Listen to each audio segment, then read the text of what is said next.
Hello বন্ধুরা, কেমন আছো সবাই? আশা করি সবাই সবাই সবাই খুব খুব ভালো আছো। আর আমিও ভালো আছি। দেখো, রোজ রোজই বলি যে তোমরা সবাই কেমন আছো, খুব ভালো আছো। সবাই কি যে ভালো আছে তার কি কোনো মানে আছে বলো? কারো না কারো কোনো না কোনো একটা সমস্যা থাকে, যে তার কারণে হয়তো ভালো থাকতে পারে না। তা কিন্তু ভালো থাকার জন্য নাটক কিন্তু সবাই করতে পারে, তাই না? সংসারের বউরা বাকি সবাইরা আর কি, মানে শুধু বউদের কথা বলছি না, হাজবেন্ডরাও কিন্তু করে। মানে ভালো না থাকলেও ভালো থাকার একটা নাটক কিন্তু সবাই করে যায় আমাদের, মানে এই পৃথিবীর মানুষগুলো কিন্তু, মানে সবাই যে যার মতো কোনো না কোনোভাবে দুঃখী হয়ে আছে, তাই না? আমি যে ঘুম থেকে উঠে পড়েছি, দিয়ে আমার কালকে যে বেলায় জামা কাপড় কেচেছিলাম না, ওগুলো তো তাড়াতাড়ি করে তুলে নিয়েছিলাম, শুকোয়নি জানো, ওইসব পড়ে গেছিলো। তো তাই ওই সকালবেলা আমি আবার তারে দিয়ে দিলাম, রোদ এসে গেছে, শুকিয়ে যাবে। আর তুলোটা দেখো, আমার বরমশাই কালকে ভিজিয়ে রেখেছিল তুলোটা। ভিজিয়ে কোথায়, ওই যে সার্ফ দিয়ে কেচেছিল না, দিয়ে কালকে কি আর শোকায় নাকি? তাই ভালো রোদ হয়নি, তারপরে মেঘলা মেঘলা করছিল, হাওয়া দিচ্ছিল, সব তুলো উড়ে কোথায় পালিয়েছিল। আমি তো মনেই ছিল না, জামা কাপড়গুলো তুলে নিয়ে গেছিলাম। তারপরে আর তুলোটা তুলতে মনে ছিল না, সন্ধ্যেবেলায় তুলোটা তুললাম, ভুলেই গেছিলাম। তুলো এসে ছাদে দেখছি চারিদিকে ছড়িয়ে একাকার, কারণ হালকা তো হাওয়া দিয়েছে আর এদিক ওদিক চলে গেছে। আর কালকে এমনিতেও খুব বেশি হাওয়া দিচ্ছিল। তো বিছানার চাদর দুটো ছাদেতেই দিয়ে গেলাম, নিচে দেওয়ার জায়গা ছিল না। আর আমার বড় ছেলে স্কুলের প্যান্ট এটা ওটা ছিল, ছাদেতেই দিয়ে গেলাম মেলে। আর তুলোগুলো দিয়ে দিলাম। তুলোগুলো আজকে শুকালে, রোদটা হচ্ছে তো, শুকালেই বালিশের মধ্যে ভরে দেবো একটা খোল বানিয়ে। তো আমি এই যে দেখো নিচে এলাম, নিচে এসে ঘর দোরগুলো ঝাড় দেবো। আমার গুবলু সোনা উঠে পড়েছে। ও মা, কোলে চাপো, এবার নাও, এবার কোলে নিয়ে ঘর ঝাড় দিতে হবে। কি করব, কোলে নিয়েই আমাকে ঘর ঝাড় দিতে হবে। এখন কোলে চাপার মানে নেশা চেপেছে, এখন কোলে নিতেই হবে। যদি না নিই না, হাঁ করে কান্না করবে জানো। আর আজকে ওর দাদা আছে পাশে, কিন্তু দাদার কাছে থাকবে না, যেহেতু আমাকে দেখে ফেলেছে আমি কাজ করছি, এখন কোলে নিতেই হবে। আর আজকে রবিবার, এটা কিন্তু রবিবারের ভিডিও। তো যাই হোক, আমার বড় ছেলের কিন্তু স্কুল ছুটি, দাদার পাশে থাকতে বললাম, কিছুতেই থাকলো না। আর জানো, আজকে কিন্তু একটা স্পেশাল ডে আছে, কি জানো? আজকে কিন্তু আমাদের বিবাহ বার্ষিকী। পুরো দেখতে দেখতে 12 বছর পূর্ণ হয়ে গেল। ভাবা যায় 12 বছর আগে আমি কি সুন্দর মায়ের কাছে ছিলাম। ওই দিনগুলোই ভালো ছিল, সত্যি করে বলছি। তো যাই হোক, কিছু তো আর করার নেই, সেই দিন তো আর ফিরে আসবে না। তো আমার 12 বছর পূর্ণ হলো। আর আমার বিয়ে হয়েছিল কত সালে জানো? আমার বিয়ে হয়েছিল 2012 সালে। এটা কত কত সাল তাহলে হিসেব করো, এটা 2024 সাল। তাহলে কত বছর হচ্ছে? সেই 12 বছরই হচ্ছে। আমার কিন্তু খুব ছোট বয়সে বিয়ে হয়েছিল, তখন কিন্তু আমার 18 বছর পূর্ণ হয়নি। পূর্ণ কি, আমার তখন 17 বছরই পূর্ণ হয়নি, তখন আমার বিয়ে হয়েছিল। মানে আগেকার দিনের মানুষগুলো কি বলতো, মানে খুব বাচ্চা বাচ্চা মেয়েদের বিয়ে দিয়ে দিত, বাল্যবিবাহ এইসব ছিল আগেকার দিনের মানুষদের। ভুল বলে ফেললাম আমি, এখনো চলছে বাল্যবিবাহ। এখনো কিন্তু মানে বাবা মারা না দিলেও নিজেরাই করে নিচ্ছে মেয়েরা আর কি, ছেলে মেয়েরা। এখন বেশিরভাগই, মানে আগেকার থেকেও আমার মন বলছে যে এখনই বেশিরভাগ ওই 18 বছরের নিচে মানে বাল্যবিবাহ হয়ে যাচ্ছে। এত ছোট ছোট বাচ্চা মেয়েরা বিয়ে করে ফেলছে, সোশ্যাল মিডিয়ায় দেখতে পাই। খুব খারাপ লাগে, কারণ ছোট বয়সে বিয়ে করে বুঝতে পারে না, তো যখন বড় বয়স হয়ে যাবে তখন বুঝতে পারবে কষ্টটা কি। তো যাই হোক, ওসব বাদ দিলাম। আর আজকে স্পেশাল ডে, তার জন্য আজকে অনেক কিছুই রান্না করব। তো তাড়াতাড়ি কাজকর্ম কমপ্লিট করলাম, উপরে ঘরদোর ঝাঁট দিয়ে বাসন ধুয়ে ছোট সোনাকে খাওয়ালাম, আমিও চাটা খেয়েছি। খেয়ে এই যে নিচে চলে এলাম, ভাত বসালাম। ভাতটা আমি বসাইনি, ভাতটা কিন্তু মা আগেই বসিয়ে দিয়েছিল। মায়ের এখনো কাজ কমপ্লিট হয়নি, মা ভাতটা কাপড় ছেড়ে, মানে কাপড়টা পাল্টে, বাসি কাপড়টা পাল্টে ভাতটা বসিয়ে দিয়েছিল। দিয়ে মা বললো তুমি ভাতটা রান্না করে নাও, আমি কাজগুলো কমপ্লিট করে আসি, তারপরে তোমাকে কেটে কুটে দেবো। আর লাউটাও হবে। লাউটা আমার শ্বশুর মশাইকে না, ওই যে ফিজিওথেরাপির ডাক্তার আসে না, ওই ডাক্তারে খেতে বলেছে লাউটা, কারণ আবার হঠাৎ করে প্রেশারটা না হাই হয়ে গেছে। আর এই যে দেখো, মাটন এনেছে, মাটনের ঝোল করব আলু দিয়ে। আর লাউটা করব, শুধুই করব, লাউ খেলে না প্রেশার বোধহয় কমে, ডাক্তারে যেহেতু বলেছে, তাই লাউটাও রান্না করব। আর আজকে না কচুর শাকও রান্না করব। কচুর শাক এনেছে যেটু কালকে, তো কচুর শাকটা কিন্তু মায় কেটেছে, অনেকক্ষণ আগে কেটে ফেলেছে, কেটে ধুয়ে রেখে দিয়েছে। কচুর শাকটা রান্না করব। আর লাউটা কি দারুণ কচি, এই লাউ কিন্তু ডাল খেতে ভীষণ ভালো লাগে। আমাদের বাড়িতে কিন্তু লাউ দিয়ে ডাল খেতে সবাই ভালোবাসে, আমার তো ফাটাফাটি লাগে। লাউ দিয়ে বেশ চাপ চাপ করে ডালটা হবে, মুসুর ডাল দিতে হবে কিন্তু।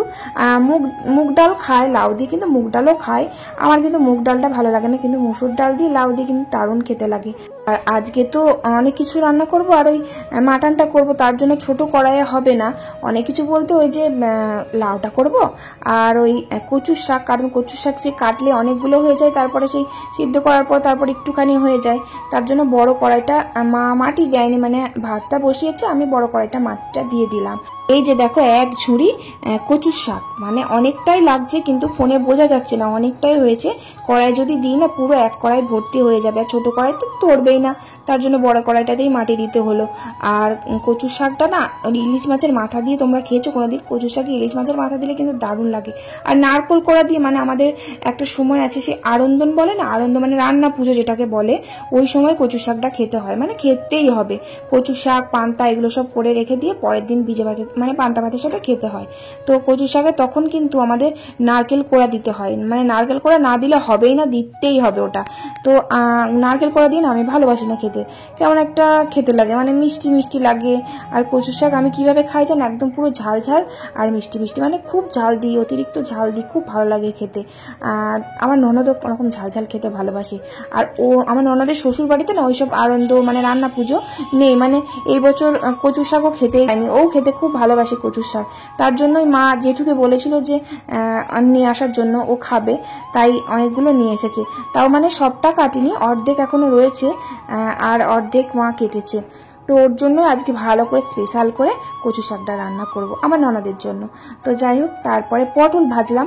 আমাদের জল খাবারে একটু মানে ভাজা ভুজো না হলে ভাত খাওয়া হয় না। পটল ভাজলাম, পটল ভাজার পরে এই যে দেখো লাউটা ঝিরিঝিরি করে কুচিয়ে নিয়েছি, আর একটু ছোলা দিলাম লাউয়ে, বেশ ভালো লাগবে। ছোলাটা জানো তো মা না ভিজাতে ভুলে গেছিলো ওই কচু শাকে দেওয়ার জন্য। সকালবেলা ভিজিয়েছে ছোলাটা, মানে গরম জল করে নিয়েছে, দিয়ে ছোলাটা ভিজিয়ে দিয়েছে, কারণ কচু শাকে ছোলা দিলে খুব ভালো লাগে, তোমাদের তো বললামই। তা কালকে রাতে ছোলাটা ভিজাতে না ভুলে গেছিলো মা, তা সকালবেলা আবার গরম জলে ভিজিয়েছে। তো যাই হোক, তার জন্য কচু শাকের সাথে ছোলাটা না একবারে দিয়ে দেবো, তাহলে যেটুকুনি মানে শক্ত আছে একদম সিদ্ধ হয়ে যাবে, এদিকে কচু শাকটাও সিদ্ধ হয়ে যাবে, আবার ছোলাটাও সিদ্ধ হয়ে যাবে। মা বলছিল যে ভাতের হাঁড়িটা ভাতগুলো ঢেলে নিয়ে হাঁড়িতে করে কচু শাকগুলো দিয়ে দাও, যদি না ধরে। আমি দেখলাম না ধরে গেল, আবার একটু একটু করে মানে ফুটে গেলে আবার একটু কমে যায় না, তো ফুটে গেল অল্প অল্প করে দিয়ে দিয়ে আমি মানে কড়াইয়ের মধ্যে অ্যাডজাস্ট করে নিয়েছি, আর ছোলাগুলোও দিয়ে দিয়েছি। আর কচু শাকটা না খুব বেশি গলে গেলে না ভালো লাগে না খেতে আমাদের, মানে আমি কচু শাকটা বসিয়ে দিয়ে ভাত খেতে গেছি, এসে দেখছি একদম খুব গলে গেছে। আর এই যে দেখো দুটো মাছ করে দিলাম, 2 পিস মাছ করে দিলাম জেঠুর জন্য, কারণ জেঠু আবার খাসির মাংসটা খেতে চায় না, মানে খাই না, একদম ছোই না। জেঠু যে কালকে আমি মাছ বেলায় নিয়ে এসেছিলো, মাছগুলো আমি ধুলাম, ওই মাছই ছিল ফ্রিজে, 2 পিস জেঠুর জন্য ঝোল করে একটু করে দিলাম। আর এই যে দেখো কচু শাকে ফোড়ন দিচ্ছি, শুকনো লঙ্কা, কালো জিরে, কাঁচা লঙ্কা, তেজপাতা, বেশি করে একটু তেল দিয়ে বেশ আদা জিরে মশলা দিয়ে ভালো করে একটু নাড়াচাড়া করে কষিয়ে নিতে হবে, তারপর কচু শাকটা দিতে হবে। আর আগের দিন আমি কি করেছি জানো, সেই মশলাটা কষতেই ভুলে গেছিলাম, মানে কচু শাকটা দেওয়ার পর তারপর মশলা দিয়েছি। যেমনভাবে রান্না করবে তেমন খেতে হবে, সেদিনকে খেতেও ভালো হয়নি, মানে যে টেস্টটা হয় কচু শাকে সেই টেস্টটা আমি পাইনি সেদিনকে, একটু ভালো লাগেনি। তো কচু শাক রান্না করবো, আবার মাটনটা হতে সময় লাগবে, আর কচু শাক রান্না করতে অনেকটাই সময় লাগে, সে মানে নেড়ে নেড়ে নেড়ে নেড়ে একদম শুকনো শুকনো করে করতে হয়, কারণ কচু শাকে তো ঝোল খাওয়া যায় না। তো আমার ছোটো সোনার জন্য প্রেশার কুকারে এই যে নিচে মায়ের গ্যাসে ওই মাটনের যে মেটেটা হয় না, ওই মেটেটা দিয়ে ওর একটা আলু দিয়ে সব রকম সবজি টবজি ক্যাপসিকাম বিনস ছিল ওগুলো দিয়ে একটু পাতলা ঝোল বসিয়ে দিলাম প্রেশার কুকারে, কারণ ও তো ঝাল খেতে পারবে না তাই। আর মাংস আনলে আমি ওরকম একটা আলাদা ঝোল প্রেশার কুকারে বানিয়ে দিই। তো তারপরে এই যে দেখো বেশ বেশি করে একটু চিনি দিলাম, মানে যতটুকু লাগে আর কি ততটুকু দিলাম, দিয়ে কচু শাকটা একদম শুকনো শুকনো করে নামিয়ে নিলাম। তারপরে এই যে ডুমো ডুমো করে বড় বড় করে আলু কেটে নিয়েছি মাটনে দেওয়ার জন্য। আর আজকে পেঁপে নেই, পেঁপে থাকলে খুব ভালো হতো। পেঁপে আমাদের গাছে আছে কিন্তু কে পেরে এনে দেবে বলো তো, আমার বড়মশাই এখন দোকানে কাজ করছে, আর কেউ নেই যে পেঁপেটা পেরে এনে দেবে। পেঁপেটা দিলে কি বলো তো, আমার শ্বশুর মশাই খেতে পারবে, কারণ মাটনটা খেতে পারবে না, কারণ ঝোলটাই খাবে, আর মাছও খেতে চায় না, মাছ একদম খেতেই পারে না আমার শ্বশুর মশাই, আর মাটনটা খেতে খুব ভালোবাসে জানো, মানে চিকেনটা খুব একটা খেতে ভালোবাসে না, মাটনটা ভীষণ ভালোবাসে। এদিকে আবার প্রেশার বেড়েছে, দিতেও ভয় লাগছে, তা কি করব, 1 পিস খাবে, 1 পিস আর একটু আলু ঝোল খাবে, কিছু হবে না, জানি না খাবে, বলে তো ফেলছি যে খাবে খাবে, কিন্তু বাবা খেতে চাইবে না, কারণ প্রেশার বেড়েছে তো, ডাক্তারে মানাও করেছে, ওই কচুর শাক আর একটু আলু আর ঝোল খাবে। যে যেটা খেতে বেশি ভালোবাসে না তার সামনে না এনে খাওয়া যায় না, কেমন একটা লাগে যে বাবা দেখো খাসির মাংস খেতে ভীষণ ভালোবাসে, এবার প্রেশারের জন্য খেতে পারবে না।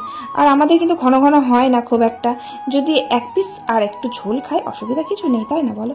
তো যাই হোক, বেশ কষা কষা করে করবো না, কিন্তু আমার বরমশাই বলছিল যে ঝোল করবা না, কষা কষা করে করবো। এবার দেখো ডালমাল করিনি, কারণ মাটন হচ্ছে, মাটনের ঝোলটা কিন্তু ভীষণ ভালো লাগে খেতে, ওই কষা কষার থেকেও ঝোলটা খুব ভালো লাগে। তাই বললাম দেখো এতজন মানুষ তাহলে কি করে হবে, একটু ঝোল না করলে হয়। ঝোল নিজে খেতে ভালোবাসে, হঠাৎ করে আজকে আবার কি হলো জানি না, বলছে কষা কষা খাবো, ঝোল করবা না। তো যাই হোক বেশি করে একটু মশলা দিয়েছি, মশলা দিয়ে পুরো ঝোলই করবো। তো মাংসটা বসিয়ে দিয়ে গুবলু সোনাকে খাওয়ালাম, মা ওকে চানটা করিয়ে দিয়েছে। তারপরে এই যে টুকটাক যে বাসনগুলো আছে বাসনগুলো ধুয়ে নিচ্ছি। খাসির মাংস না আমি বেশিরভাগই প্রেশার কুকারে করি, কারণ প্রেশার কুকারে না দিলে না খুব দেরি হয় সিদ্ধ হতে। আর কড়াই দিয়েছি, আজকে আবার কত দেরি হবে তার ঠিক নেই। প্রেশার কুকারে দিলে খেতেও ভালো লাগে, কিন্তু আমার না খুব বেশি বড় প্রেশার কুকার নেই, আবার বেশি ছোট তো, এবার অতটা মাংস আলু দিয়ে মানে পুরো ভর্তি হয়ে যাবে, দিয়ে যদি জল টল পড়ে যায় বা যদি না হয়, যদি তলায় লেগে যায়, মানে খুব বেশি বড় প্রেশার কুকার নেই, তার জন্য কড়াই করা। আর এমনিতেও অসুবিধা হবে না, আমাদের খেতে খেতে সেই 2টো 2:30 বেজেই যায়। মাটনটা বসালাম, বসিয়ে ওই যে গুবলু সোনাকে খাওয়ালাম, খাইয়ে বাসন কোসনগুলো ধুয়ে নিচ্ছি। আর আমাদের তো খেতে দেরি হবে, অসুবিধা নেই, টিপটিপ করে হয়ে যাবে। তারপরে চান টান করবো, করে তারপরে নামাবো, একদম বসানো থাকে, মানে জাল দিই না উনুনে, আগুন তো থাকেই, তো বসানো থাকবে, তা হয়ে যাবে আমাদের খাওয়ার সময়, মানে সিদ্ধ হয়ে যাবে। তো যাই হোক এই দেখো গুবলু সোনা হিসু করে দিয়েছে এই ইয়েটার তোষকটার মধ্যে। আমি কারণ ওকে প্যাম্পার্স পরাই না, তোমরা অনেকে কমেন্ট করেছো যে ওকে প্যাম্পার্স পরানো কেন। ওকে প্যাম্পার্স পরানো অন্য সমস্যা হয়, যেন টয়লেট করে না, মানে সারা রাত খুব কষ্ট হয়, ছটপট করে প্যাম্পার্স পরালে, তার জন্য আমি প্যাম্পার্স পরাই না। যেহেতু একটু বড় হয়ে গেছে তো খুব বেশি টয়লেট করে না, একবার যদি রাত্রেবেলা উঠিয়ে টয়লেট করানো হয় তাহলে টয়লেট করে না। কালকে রাত্রে পরে আমি খুব ঘুমিয়ে কাদা হয়ে গেছিলাম, তাই জন্য ছেলেটা হিসু করে দিয়েছে। আর তাছাড়া পলিথিন পাতা থাকে, ওর ওপরে ক্যাঁথা দেওয়া থাকে, কিন্তু ও থাকে না ওখানে, মানে ও আমার কাছে চলে আসে তো, দিয়ে একদম পুরো বিছানাটা ভিজে গেছে। তো যাই হোক রোদে দিয়ে দিলাম, দিয়ে আমি চান করে তারপরে এই দেখো তরকারিটা কি সুন্দর সেদ্ধ হয়ে গেছে, ডিপ করে হয়েছে, তাতে খুব ভালো, মানে মাটনটা এত সুন্দর নরম হয়েছে। আর এমনিতেও জানো প্রেশার কুকারের থেকে উনুনে রান্নার খাওয়াটা ভালো খাওয়া, মানে গ্যাসের থেকে এই কাঠের জালে রান্না খাওয়া কিন্তু ভালো, আর খেতেও কিন্তু বেশি স্বাদ লাগে। তা মাংসটা সেদ্ধ হয়ে গেছে, আর আমি দেখো এখনো পর্যন্ত মানে সিঁদুরটাও পরিনি, চুলটা ভিজিয়ে মানে চানটা করেই চলে এসেছি নিচে, কারণ আগুন ছিল ভালোই উনুনে, এবার যদি তলায় লেগে যায় তার জন্য তাড়াতাড়ি করে আমি চলে এলাম। তারপরে এই যে রান্নাঘরটা একদম পরিষ্কার করে নিলাম, উনুনটাকে নিকিয়ে শিখিয়ে একদম রান্নাঘর পরিষ্কার করে তারপরে আবার উপরে কাজ আছে আমার, এডিটের কাজ করব, তারপরে আবার ভাত খেতে বসবো।